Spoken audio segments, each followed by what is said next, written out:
ना सा बालक कहता है ये तो मेरा युग युगों का काम है, ना जाने कब से करता आ रहा हूं मैं। संत गौ ब्राह्मण की सेवा तो मैं जाने कब से करता आ रहा हूं। त्रिलोचन जी उसको देख के कहने लगे अभी तुम 6-7 वर्ष के तो दिखते हो और तुम कौन से जमाने से करते आ रहे हो। अब वो कैसे बता मैं, वो तो भगवान है, भगवान तो हमेशा से गौ ब्राह्मण संत सेवा करते आ रहे हैं। त्रिलोचन जी हंसने लगे, बोले अच्छा नाम क्या है तुम्हारा। बोले मेरा नाम अंतर्यामी है। बोले वाह बड़ा बढ़िया नाम है।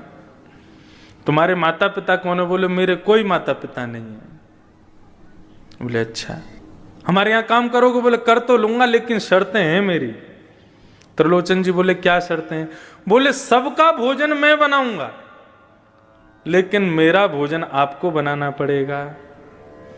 सबके लिए भोजन मैं बना दूंगा लेकिन मैं अपने हाथ का बना हुआ भोजन नहीं पाता। ठाकुर जी बोले सबको हम पवा देंगे लेकिन हमारा भोग आपको बनाना पड़ेगा। त्रिलोचन जी बोले ठीक है, छोटा सा बालक है, छोटा सा इसका पेट है, 2 रोटी में पेट भर जाएगा। दूसरी बात बोले एक और शर्त है। बोले क्या शर्त है। बोले कि हम 2-4 रोटी नहीं खाते। बोले कितनी खाते हो।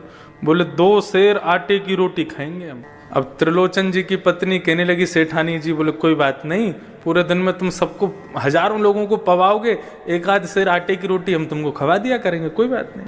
बोले एक और शर्त है। बोले तीसरी शर्त क्या है। बोले तीसरी शर्त यह है कि हम जितना भी खावें आपको खवाना पड़ेगा। कभी अगर ये बोल दिया बहुत पेटू है, बहुत खाता है, तो मैं छोड़ के चला जाऊंगा, मुझको कभी टोकना नहीं।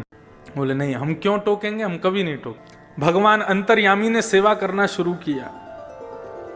कड़ी बनाते हैं, सब्जी बनाते हैं, खीर बनाते हैं, पूड़ी बनाते हैं, रोटी बनाते हैं,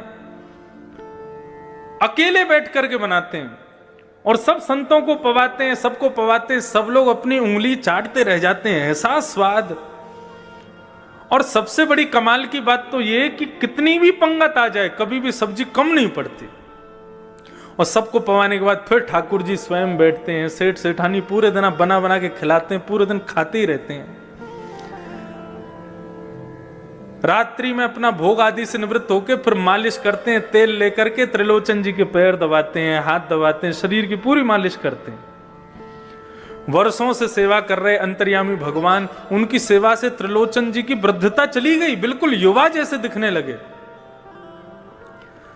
आस पड़ोस के सब लोग कहने लगे, बोले महाराज तुम्हारे यहाँ बढ़िया नौकर आया है, तुम्हारे दिन बदल दिए, देखना बुढ़ापे के बाद युवावस्था आ गई तुम्हारी। लेकिन सेठ जी की पत्नी को सब कहने लगे सेठ जी पर बड़ी कृपा की है, तुम्हारे